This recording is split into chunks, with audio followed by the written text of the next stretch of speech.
Oh boy. Oh boy. A lot to unpack on this one with not a lot of details to unpack. You two people. Sports Collectors Daily reports. Well, actually, they're aggregating a report from a paper in Italy. Panini Group exploring sale.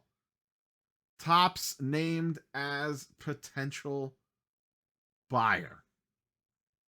This is hot off the presses. I was sitting at my desk and fired up the old microphone.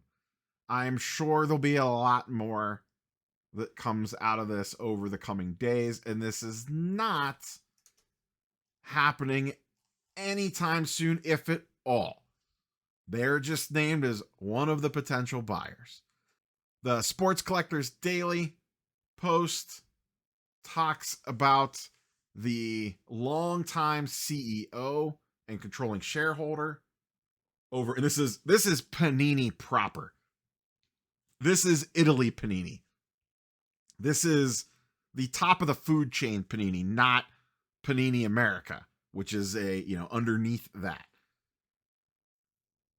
The controlling shareholder passed away recently, and now it looks like the company may be available.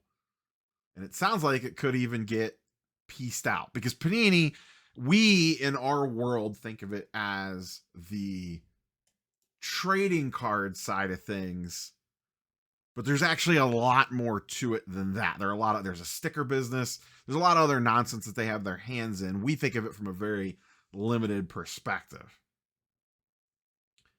The timeline doesn't look like this will take place until mid 2026, according to this.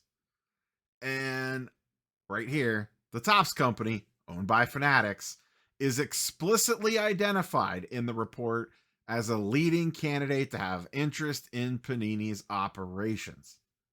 They also state that PE, private equity, everyone's favorite, could be involved, along with the toy sector as well. The process is described as a controlled auction, prioritizing strategic buyers. Now, all right, that's what we know, which is still not a lot.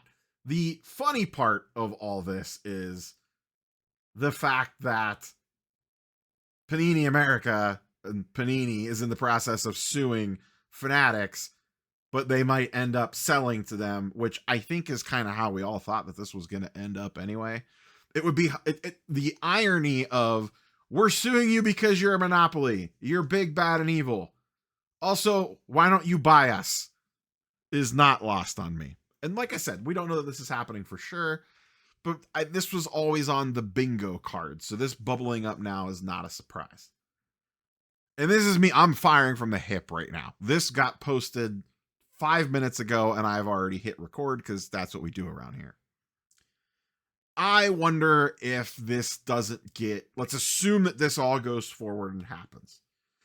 I wouldn't be surprised if this got pieced out a little bit, because I don't know that Topps wants to buy it all. Panini is a big company. They have a lot of stuff going on that Topps and Fanatics are probably not interested in. They have a lot going on that they are probably interested in.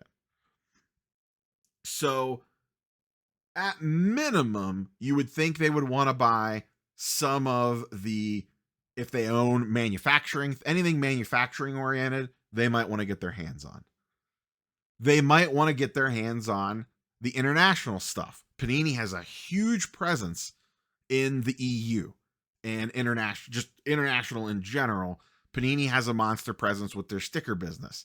I am sure Topps would like to gobble some of that up. The other thing that they could potentially buy, which is the one that affects us the most, are the licenses. And I'm not talking about the licenses for the players, the brands. They could buy Prism.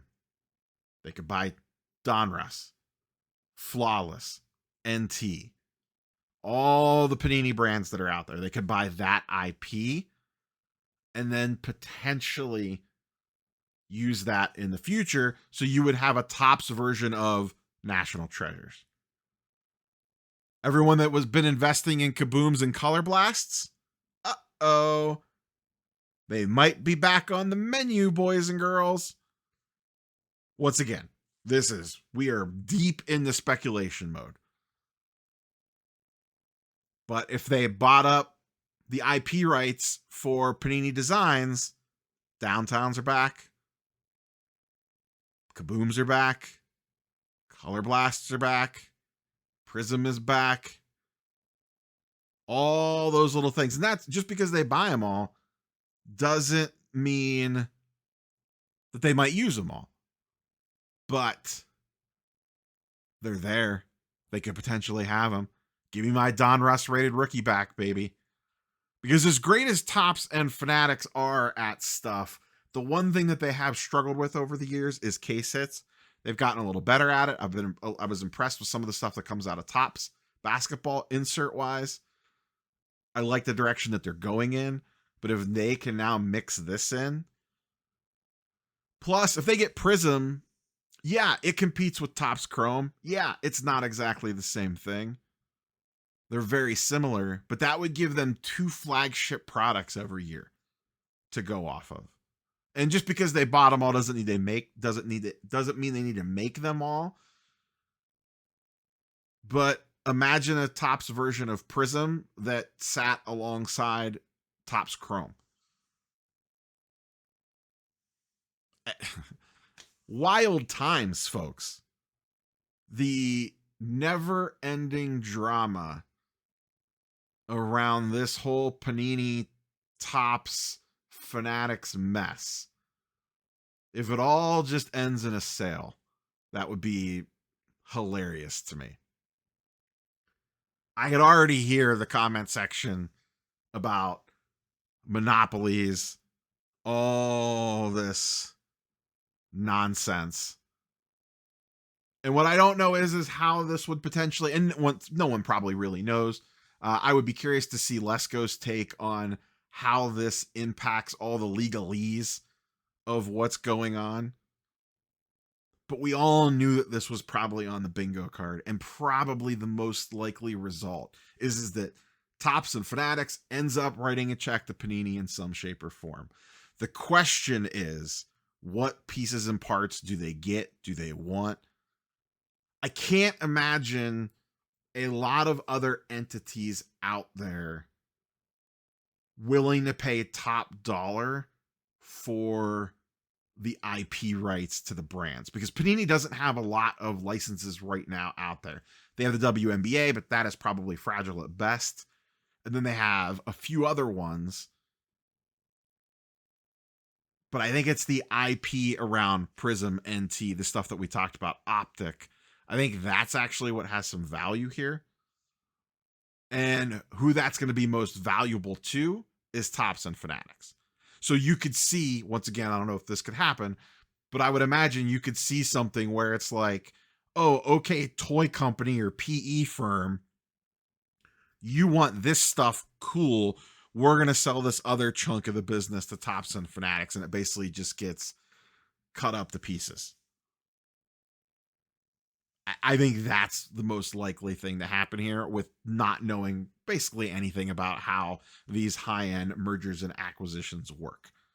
But that just seems like the most likely to me. And I know I said it earlier. I've said it a couple of times. Just them sitting there going, monopoly bad. You shouldn't be able to do this. You shouldn't be able to control it all. You're the worst people in the world for doing this to everybody. How dare you, sir? That's basically Panini. And then off to the side, they're like, hey, psst. I know. We just said all that bad stuff about you. But, I mean, if there's enough zeros on the end of the check, we're cool, bro. Okay? Dap up, Ruben. You know, if you guys could put enough zeros on the check, we don't really mean all that stuff we just said. If the check is big enough, you could be the biggest monopoly in the world. Go right ahead. That part absolutely cracks me up. That is the part that I find the most amusing. So for all you people out there rooting for Panini in the great antitrust monopoly war, the whole thing could get Thanos snapped like this if Ruben opens the checkbook. And like I said, we all knew it was heading this direction. I'm sure there'll be more to come, more that shakes out of this over the coming days. We'll follow up with anything worthwhile. Just wanted to get this quick one out there for y'all. Catch you on the next one. Peace.